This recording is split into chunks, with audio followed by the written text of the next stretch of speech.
Le Christ est ressuscité.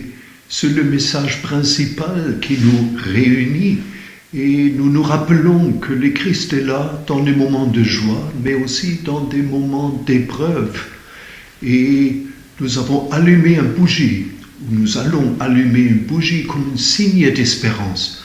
Alors que ceux qui sont avec nous par Internet aussi peuvent allumer, même si vous êtes toutes seules chez vous, vous pouvez allumer aussi une bougie pour exprimer cette espérance de la résurrection du Christ. Nous traversons partout dans le monde un moment difficile, aux injustices et aux difficultés économiques de la vie s'ajoute maintenant aussi la pandémie du coronavirus. Et beaucoup vivent un isolement difficile et une précarité difficile. Alors il est d'autant plus important de nous réunir et savoir que le Christ vient animer une espérance. Je vous salue aussi, je vous donne des salutations aussi des 500 jeunes Français qui sont ici à Thésée, en France, avec nous, et je vous assure que nous prions avec vous et pour chacun de vous. C'est magnifique que vous réunissez plus de 300 jeunes de tous les coins du Brésil et au-delà en Amérique du Sud. Et je peux dire aussi, cette rencontre nous rapproche, nous, les frères de Thésée, ceux qui sont en France, comme moi maintenant ici, et ceux qui sont à Alagoinhas, dans cette belle fraternité. Depuis 50 ans, depuis plus de 50 ans, des frères sont partis de Thésée pour vivre au Brésil, pour partager la vie de vous, de ce peuple là-bas, partager la joie et la vitalité, mais aussi les épreuves. Depuis quelques années, il y a aussi 2 frères qui vivent à Cuba, et je peux dire que ainsi notre petite communauté plonge quelques racines dans votre continent d'Amérique du Sud. Pour votre rencontre, vous avez retenu le thème du bon samaritain. C'est d'ailleurs un thème que le pape François, notre bien-aimé pape, développe beaucoup dans son nouvelle encyclique Fratelli Tutti. Le bon samaritain, ce texte de l'Évangile, nous conduit tout droit à la source de l'Évangile. Et pour tenir dans un engagement d'amour et un engagement de fraternité, nous avons besoin à retourner à la source de l'Évangile. Dans notre Église de réconciliation, ici à Thésée, nous avons une icône qui montre cette image de la parabole du bon samaritain. Cette icône montre le visage du Christ qui nous regarde avec amour. Et tout autour, il y a 6 petits médaillons qui racontent cette parabole. Dans ces médaillons, nous voyons un homme laissé à demi-mort au bord de la route, ensuite un prêtre et un lévite qui passent et poursuivent leur chemin sans s'arrêter. Puis vient un étranger qui habite un pays qui s'appelle la Samarie, et il s'approche du blessé. Lui, cet étranger, s'approche du blessé. Il lui donne les premiers soins et l'amène à une auberge. Cette icône est comme un résumé de tout l'Évangile. Le Christ nous regarde avec amour. En lui, Dieu devient proche de l'humanité blessée.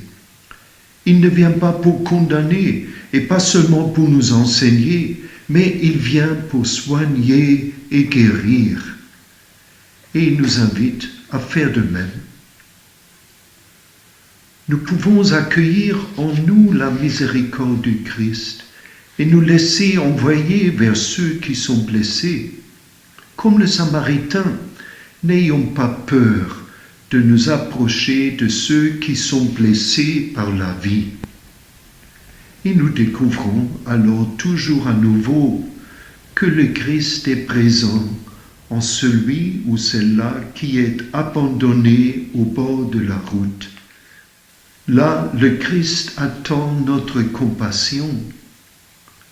Il est présent dans ceux qui sont plus pauvres que nous. Il l'a souligné lui-même en disant « J'ai eu faim et vous m'avez donné à manger ». Chacun de nous est invité à aider les autres, mais doit aussi parfois accepter d'être aidé. Il arrive que nous-mêmes nous soyons blessés.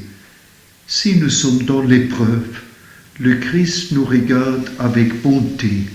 Il prend soin de nous.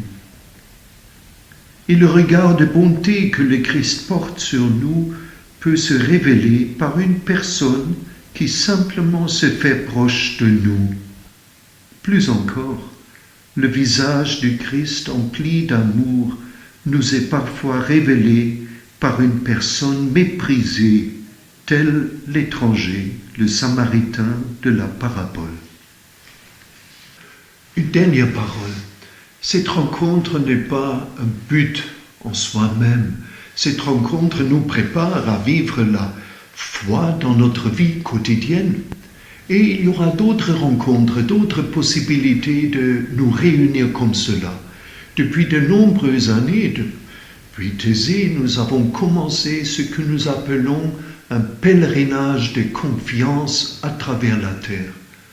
C'est comme un fil ininterrompu de rencontres sur différents endroits sur la terre, mais ces rencontres nous réunissent et réunissent des jeunes invisiblement. Cela peut stimuler notre confiance et notre foi que le Christ est venu pour nous réunir dans une seule famille humaine. Le pape François insiste tellement sur cela maintenant. Personne ne se sauve seul, il nous dit.